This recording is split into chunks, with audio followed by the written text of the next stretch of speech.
So in a couple weeks, there are going to be a little bit of changes to Rise Up Kids. And one of those changes is going to be that our third, fourth, and fifth graders are going to start hanging out here with us instead of going to Rise Up Kids. Now, what will be, we're not just, this isn't us kicking them out of Rise Up Kids. I don't want to think of it that way. This is an opportunity for them to get to become more familiar about what it's like to kind of do life in here on a Sunday morning. Additionally, what we're going to offer our third, fourth, and fifth graders is essentially a catechism class or a Sunday school from 9:15 to 9:45. And I don't think he's here. I don't think Jack's here. Jack Shipper has is he here? No. Okay, Jack, who's not here. He's not being voluntold. He stepped up to do this. He has kind of decided he's going to be one of the point people on that and help teach our third, fourth, and fifth graders about the Bible. And so that'll be starting here in the fall, but I wanted to make that announcement for you all. So for parents, so you're aware of the change, we're gonna have a graduation ceremony for our third, fourth, and fifth graders in August at the end of the month. So if you have a question about any of that, if you're a parent and you're like, hey, what does all this entail? I'm more than happy to talk to you about it. I'll send out an email this week to our parents also to kind of giving a little bit more details of what that looks like. That's the announcement. The update is just on, it was mentioned in prayer, but I had the joy to go check in with some of our Rise Up folks. So I got to see Jeff Coyle, who is recovering well. He's now up at a short-term rehab up in Fremont. So he's getting better, recovering, gaining his strength. I think he's eager to get back home. I got to see Abe. So Abe's procedure went well. He is recovering well. He is driving the nurses crazy with all of his questions, but he's doing well. He still has that smile. He still has that humor and that joy, so it was really good to see that. And then I got to see Drew. So Drew brought us back home after his procedure. Everything went well. And again, he's doing great. He's driving Elaine crazy. So extra prayers for Elaine. But they weren't here. They weren't able to be here today, but they will be here next week. Okay. I know Craig's all by himself in the front row, man. It's okay. They're here in spirit. That's true. So if you're joining us for maybe the first time this week, or it's been a few weeks, we're in a series called Who is Jesus? And this week we're going to look at Jesus as the King. We've talked about Jesus as a historical figure. We've talked about it as a teacher. We talked about him as a liar, a lunatic, or Lord. And today, Jesus as a King. And we'll be in John 13, verses 1 through 17. So if you brought your Bible and you want to follow along, you're more than welcome to. The words will be up on the screen here too. And so I'm actually going to read our text, and then we'll get into taking a closer look at it. So this is John chapter 13, verses 1 through 17. It was just before the Passover festival. Jesus knew that the hour had come for him to leave this world and go to the Father. Having loved his own who were in the world, he loved them to the end. The evening meal was in progress, and the devil has already prompted Judas, son of Simon Iscariot, to betray Jesus. Jesus knew that the Father had put all things under his power, and that he had come from God and was returning to God. So he got up from the meal, took off his outer clothing, and wrapped a towel around his waist. After that, he poured water into a basin and began to wash his disciples' feet, drying them with the towel that was wrapped around him. He came to Simon Peter, who said to him, "Lord, are you going to wash my feet?" Jesus replied, "You do not realize now what I am doing, but later you will understand." "No," said Peter, "you shall never wash my feet." And Jesus answered, "Unless I wash you, you have no part with me." "Then, Lord," Simon Peter replied, not just my feet, but my hands and my head as well." Jesus answered, "Those who have had a bath need only to wash their feet. Their whole body is clean. And you are clean, though not every one of you. For he knew who was going to betray him, and that was why he said not every one of you was clean. When he had finished washing their feet, he put on his clothes and returned to his place. Do you understand what I have done for you? He asked them. You call me teacher and Lord, and rightly so, for that is what I am. Now that I, your Lord and teacher, have washed your feet, you also should wash one another's feet. I have set you as an example that you should do as I have done for you. Very truly, I tell you, no servant is greater than his master, nor is a messenger greater than the one who sent him. Now that you know these things, you will be blessed if you do them.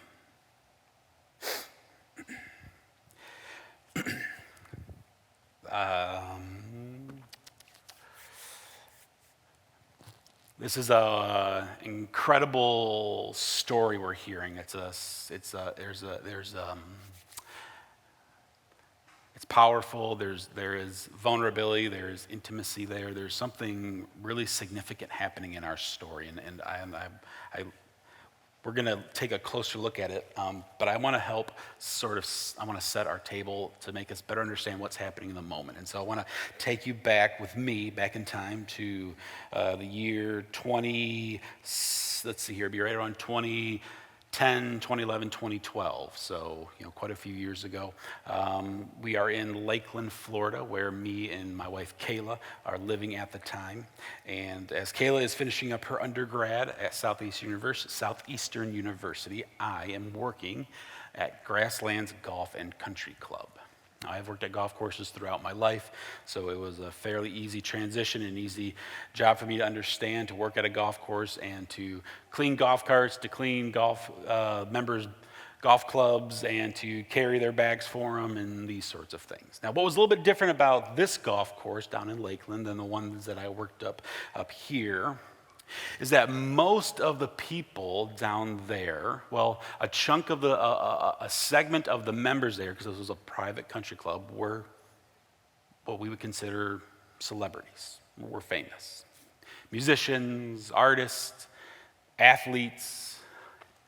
And because of that, being the clientele, I had the opportunity sometimes to interact with these individuals. Everyone from Smokey Robinson to Justin Verlander, if you're a sports fan. And there's a lot in between there. Now, as I would interact with these different individuals, these sort of celebrities, famous people, I would have these sort of contrasting interactions with them. For the most part, most of them, they just were a normal human being. They sort of kept their distance because I'm just a college grad and they don't really know me, so there's no long-term investment in the relationship. So they, say hi, the pleasantries and everything, and then they would move on. A few of them, I hate to admit, very, very few of them, there's a couple, but they were kind of rude, a little dismissive. There was a few, and a very, very, very, just a couple actually, that I remember very distinctly. And what I remembered about these interactions with these celebrities, these famous people, was that they took an investment in me even for the few minutes that I was talking to them. They wanted to know my name, they wanted to know where I was from, how long I had been working at the golf course, and for just a moment in time, I felt like I was at their level, or they were down at my level, maybe a better way to put it. They treated me like a person. They treated me like another human being, and that meant a lot to me. And again, it's not because a famous person talked to me, an athlete or a celebrity talked to me. It's because for a brief moment in time, this person who I had sort of put on a pedestal, who I had elevated as a Grammy award-winning musician or a Hall of Fame athlete, for a moment in time, they had stepped down from that pedestal to talk to me. And it meant a lot to me, that interaction.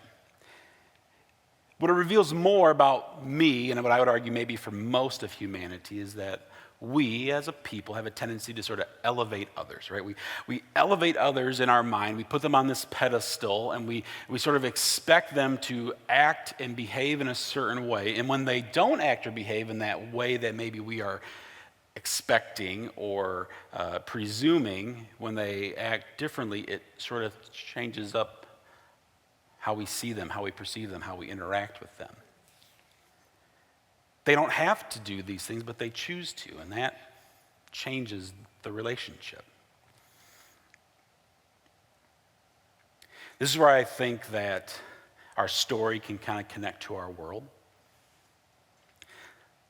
And that's because Jesus isn't just someone who thinks that they are important, or even that his disciples don't just think he's an important person. He is the most important person in the room in John chapter 13. He's the most important person. He is the Messiah. He has been given all things. That all things have been given into his hand, all power and all authority. And with all of the things that Jesus has at this time in John chapter 13, he does something incredible with it. He gets up from the table. He takes off his clothes. He wraps a towel around his waist. And he goes and begins to wash people's feet. The king of all creation, the one who has authority and power over everything, has wrapped himself in a towel and began to wash feet. This is a moment that is shocking and jarring for those in the room. And this kind of leads us to the big idea. What I want us to be able to walk away with this morning is that Jesus is the kind of king who gets on the floor. That Jesus, in all his power and all his authority as the king, the most important person, steps down to get on the floor with those who he loves. So let's talk about this a little bit more in depth. So verse 3 sort of sets the scene. John gives us the crux of all of this, where he says that the Father has put all things under his power. So all authority and all power has been given to Jesus by God, and Jesus can do whatever he wants with it. When we talk about power and authority, we mean the power to still a ravaging storm on the sea, to bring it to silence. The ability, the power, the authority to call out and cast out demons that are living within people. And so with all this authority and all this power, and the disciples have witnessed this for roughly 3 years. They have seen the miraculous works of Jesus. Suddenly, he gets up from the table. He puts aside his robe, wraps a towel around his waist, and he begins to wash feet. And he goes to Peter. And John records Peter's interaction with Jesus. And he says, hey, Jesus, first off, what? You're going to wash my feet? And it's Peter felt this sense of, you can't do that, Jesus. You simply can't wash my feet. And in fact, you'll never wash my feet, Peter says. And Jesus says, if you can't let me do this, then you can't be a part of what else I'm doing here. And I think I want to pause here because I think it's important for us to sort of look at, why does Peter say no? Why does Peter have this really strong sort of emphatic response to Jesus offering to wash his feet?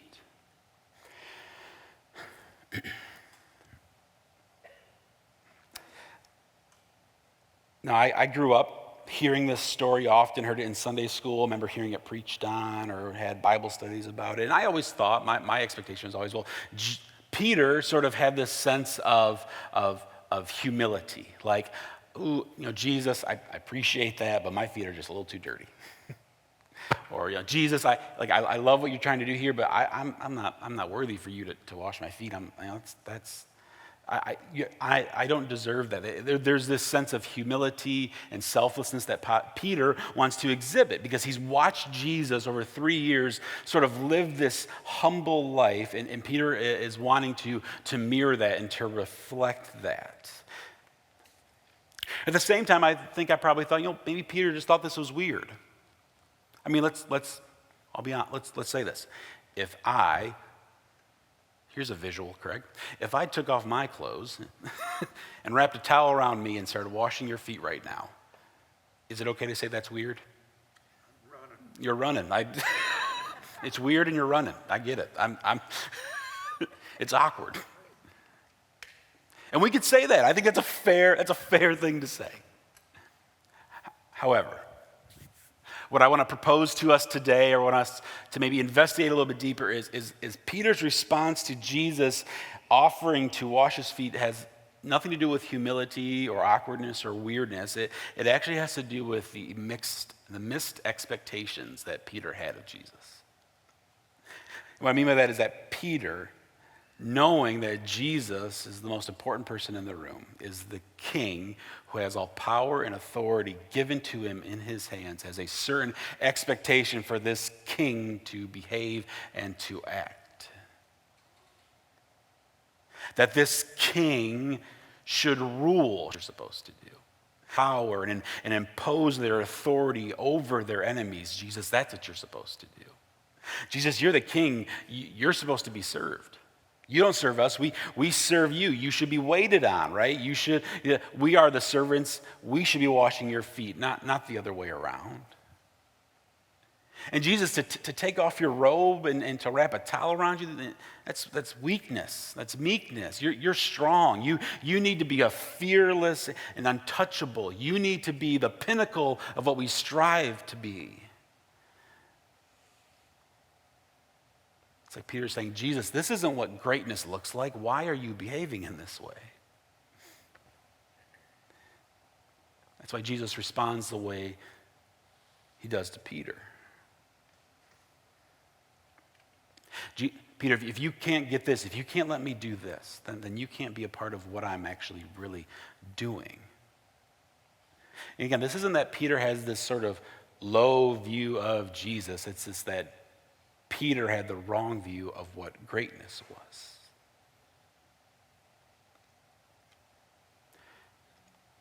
If there's a way that we can, again, sort of take this story and then touch ourselves down into it in our world, I would say that makes sense.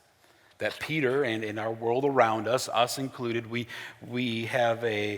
say that great and powerful people should rise above others, and Jesus says the opposite. Jesus says greatness gets down on the floor. Now, you may be here this morning, you might be here and saying, I have no problem with Jesus being my king. Actually, that's a sentiment, that's a belief that I hold to, and I will hang my hat on, and I will build my life's foundation upon that. Jesus is my king. I think the question for us is, are we okay with Jesus being the king he wants to be? Because my idea of Jesus as king might look a little bit different than the king that he wants to be. Right? Because if Jesus is my king, I want him to fix my problems. I want him to keep me safe. I want him to answer my prayers when I offer them to him. I want him to make sure that my enemies, the people who stand in my way, get squashed. That's the King Jesus that I want, that makes my life better. But the Jesus in John 13, that king is a different Jesus. This Jesus kneels. This Jesus serves. This Jesus washes others' feet.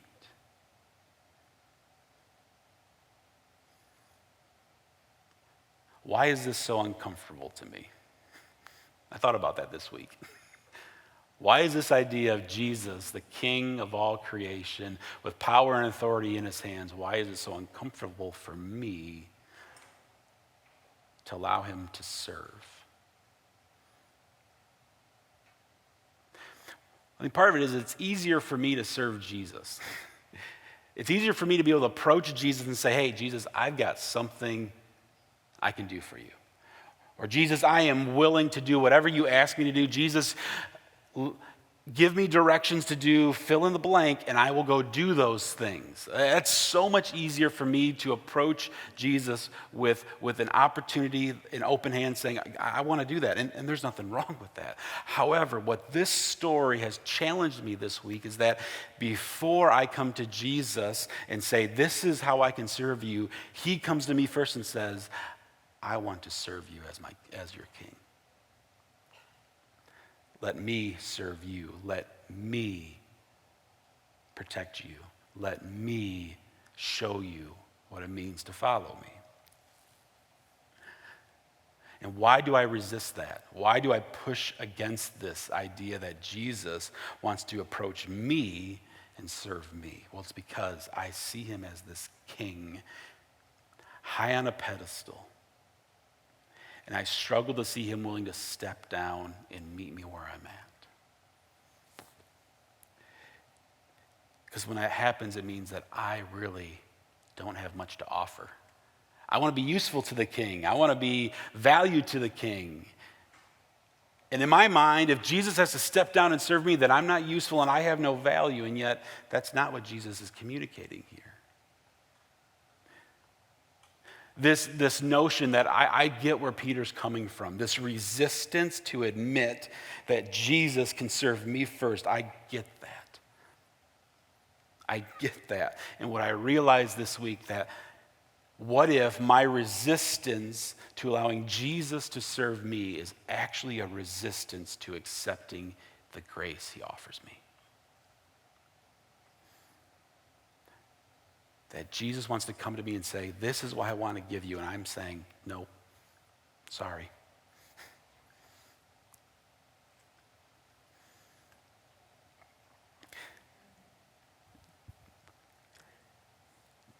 Jesus, his response to Peter, I don't know. It brought me to tears this week. Because what Jesus does is he doesn't look at Peter when Peter says, no, you can't wash my feet, Jesus. He doesn't say, Peter, just shut it. Would you just let me do this? And then when Peter says, okay, Jesus, you can wash my feet, Jesus goes, well, first, Peter, you need to get your act together. Before I wash your feet, Peter, I need you to clean up yourself, maybe wash your feet first, get your affairs in order. No. Jesus begins to wash Peter's feet, and in that is the gospel. Jesus saying, listen, Peter, before you do something for me, I need to do this for you. That Jesus, as he gets on the floor to wash Peter's feet, he is beginning to show them not just what it means to be a follower of Jesus, what the rest of Jesus' life will be. Because Jesus inevitably and eventually gets up from the floor, and though he removes the towel, he eventually will carry that towel all the way to the cross.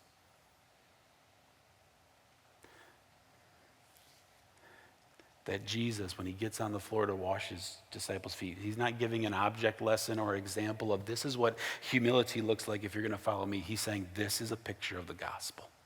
This is a picture of what my kingdom looks like, where the ones who are the greatest get down on the floor with those who deeply need it.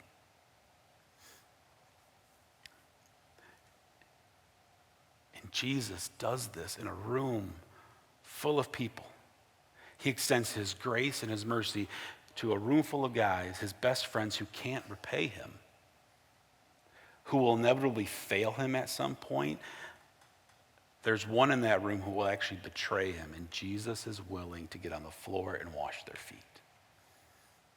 What kind of king does that?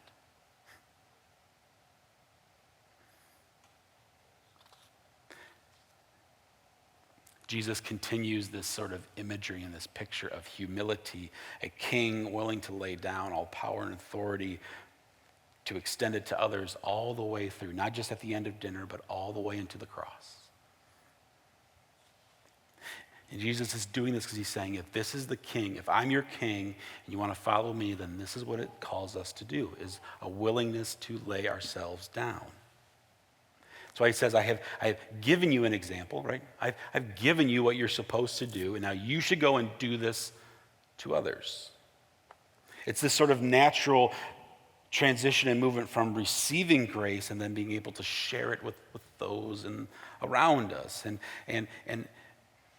we don't do it the other way. We don't wash people's feet. We don't help people so that Jesus will give us more grace. We do what we do. We follow Jesus. We call him king. We serve him because of what he has done for us, and we extend that to others because we believe that that's what it means to follow Jesus, to make Jesus our king.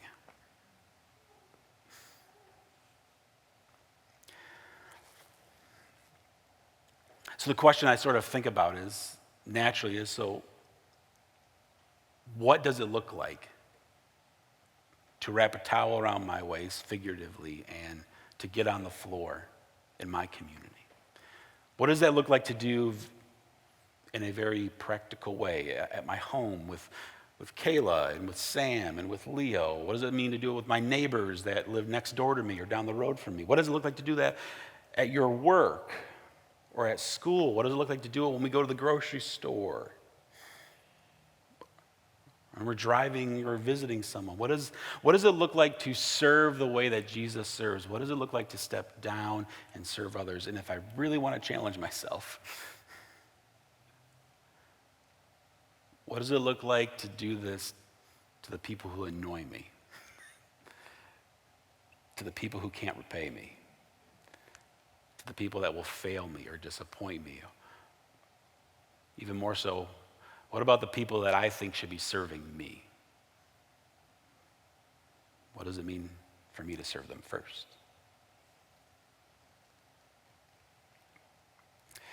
Again, there's something very powerful happening in this story. There was a powerful moment for me when someone who I elevated as famous, a celebrity, would step down from that pedestal and to get to know me at Grasslands Golf and Country Club. It was a really cool and powerful moment, and yet the story in John 13 dwarfs that. That's because the King of all creation holds power and authority in his hands, was willing to step down and meet us and to say, let me serve you. Let me extend to you my grace and my mercy. It's taking it further than any celebrity or any athlete could ever do. And he does it not just for a moment, but he does it all the way to the cross. So the question that I leave you all this week and with myself is, what will we do with a king like that? Are we willing to follow him and serve him? Are we willing to accept his willingness to serve us first? And that's really the feel question. How does it feel for you to let Jesus first serve you? Does it make you feel uncomfortable? Does it make you feel like unvalued or vulnerable or weak? Remember, Jesus is the one extending it to us. He wants to. And if that's something that you can accept and you can receive the grace that Jesus is extending to us this morning, the wonder question is, where is Jesus calling me to pick up my towel in my neighborhood, in my community, in the circles that I have? Who is that person or that people or that place that I can serve the way Jesus serves me? Would you please join me in a word of prayer? Heavenly Father, thank you for this day. Thank you for waking us up. Thank you for the opportunity to gather here for worship, to study and to sing and to be reminded that you are the King who stepped down, not just in a physical way, but you actually stepped down from your throne in heaven to rescue us and to save us and to extend to us your grace and your mercy. And so thank you Thank you for sending your son Jesus to save us. And Jesus, as your disciples, as those who are called to follow you and to mirror you and to live like you, let us be that to the fullest, that we are willing to lay aside the power and authority that has been given to us. Though earthly we have it, may we set it aside to serve others. Father, before we do that, may our hearts be open to receiving what you are offering us. Let us not resist the grace that you are giving us. Let us accept it fully. And through that acceptance, Father, may your Spirit then empower us and strengthen us and give us creative ways to extend that to others in our homes, in our schools, in our workplaces, in our neighborhoods. Father, may we get to be a part of your kingdom building. May we partner with you as we carry our towel from place to place. May we be known as a people who serve before being served. Father, in all these things, may you and your name and your kingdom be glorified. And we pray this all in Jesus' name. Amen. If you're able to, I invite you to stand. We're going to sing one more song, and then we'll have our closing blessing.